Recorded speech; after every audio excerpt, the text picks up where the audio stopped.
Hey, scrappy people. Tracy Reed here today with a TRD Sketchy Sunday, sketch number 36. I am going to be transforming this sketch to work both with a life crafted page, which of course is split in the middle, and also with these photos that aren't the orientations that are on the sketches. I love sketches as a jumping off point. Sometimes I stick to them really closely. Sometimes I just use them as inspiration, and that's what we're doing today. I am using the Felicity collection to talk about a recent haircut I had. So I've lived in Knoxville for 5 years, and I have yet to find anyone who will listen to me and cut my hair correctly. But I tried a new salon again this week and found someone who actually listened to me. I have incredibly thick hair. Like, I know that people say that, but like my hair is so ridiculous that I have had people refuse to cut it before. Having someone listen to me with the amount I need thinned out of my hair is a big deal. Like, it doesn't happen. And so you can see that pile of hair, that photo of the pile of hair, that's just what he thinned out of my hair before he even started cutting it, if that gives you any sort of clue. So anyway, I'm very happy with this haircut. I'm so happy that I finally found someone that will listen to me. So the Felicity collection is perfect for that. I'm going to be using the patterned cards, which of course I print at 4x6, and then I cut into 3x4s here. I'm going to be using those for some large tags in the background, and then I'm going to use smaller tags as well with the pattern cards as well, but I'm going to make them smaller for those smaller photos. So the original sketch had 6 tags across the page. This one is going to have 6 as well, except it's going to have 2 large tags for these large photos, and then it's going to have 4 small tags, 2 for the photos, 1 for journaling, and 1 for a journal card, sentiment that says, that one right there that says, bliss comes to us in ordinary moments. So I am just trying to create some contrast here. I used the brown craft paper in the background on the left-hand side, so I used a white patterned card for the tag, and then I used a white paper for the background on the right-hand side, so I'm going to use a pink pattern tag on that side. My photos are they're not dark, but I'm definitely wearing black and they're gray, and so I want to add a lot of color to this page with the patterns and the colors that I choose. So I chose both of those striped backgrounds for those tags. One is blue and white striped, the other one is the multicolored striped, and then I'm using the tags as a template to cut out my sentiment for this card. And then also I will do the same thing for the journal card that I choose for what I'm going to write on. So I'm just using it. It's really simple. You just, create one and then use it as a template for everything else.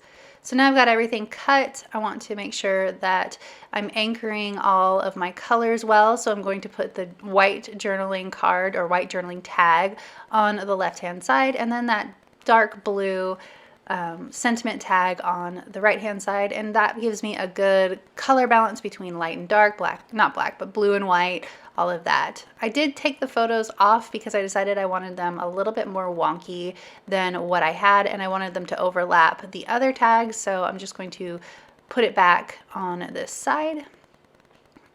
And then I'm going to do the same thing over here, and I'm actually going to rearrange the large photos as well, because once I get these small photos down, you can watch me here in a second, I kind of hesitate with where to put this other photo because it felt off balance, and you'll see what I mean here in a second. I had to trim that card that was a little bit wonky. So I'm going to put this here, and you can see me move it back and forth until I find somewhere where I want to put it, because I wanted to put it here, but it felt off balance with that photo like leaning to the outside of the page. So I moved the photo to the inside of the page, and I'm going to do the same with this photo, and that way everything is a little bit offset and the photos aren't in a straight line, and we get some good angles for the page. I obviously put all of the tags themselves straight up and down, so I'm just adding some wonky angles with some of the embellishments and the photos themselves. So I decided I really liked this frame. Of course, it's longer than my photo, so I'm actually going to take it and put it behind the tag so that it sort of encapsulates all of the cluster and not just the the photo, so that way it doesn't look weirdly proportioned to the photo. This is where I start going hog wild on all of my embellishing and go, I mean, I've already strayed pretty far from the sketch, but this is where I really start to go. So now I've got the base of my page down. I'm just seeing if I want to use any other frames or any of these banners. I'm going to use the scalloped, lacy, doily sort of edges here, and I'm just going to add a couple of edges to the smaller photos. And then I'm going to go ahead and pull out all of my embellishments, go through them all, decide what may or may not work on this page. That's kind of how I like to work, is I'll just pull everything out that I think might work on the page, and then I go through with a process of elimination and start putting things away. So I've got out a bunch of hearts because obviously I'm very happy, so I want a heart, but I end up only having one on this page because it didn't seem right to have a heart on the other side where I was less happy with my hair. So I've got all of these hearts that I'm not going to use either. You can see I'm just auditioning things, seeing if I want this here, this there, and when I decide no, I don't, I put them back. I am going to end up using quite a few butterflies, but they're all going to be green and pink. And I'm not quite sure what I want to do with them yet, so I'm just kind of tossing them on there. These are some washi strips from the digital kit that I decided to print and cut as well. They obviously don't have the same texture as washi, but they do have some fun edges, so it works for me. I'm going to adhere my photos down with the quote-unquote washi. Then I'm just going to start adding things until I'm happy. So what I end up doing is I end up adding some blue things to this page. There's a lot of blue, and then I'm going to go ahead and add blue string to all of these tags, which makes all of these blue embellishments just look too blue. So you'll see what I mean here in a second, but basically everything that I'm putting down right now, well, not everything, but quite a few things that I put down right now, I'm gonna pull back up here in a second. But I like leaving that in the process because, you know, things change, and it's important that that is part of the video.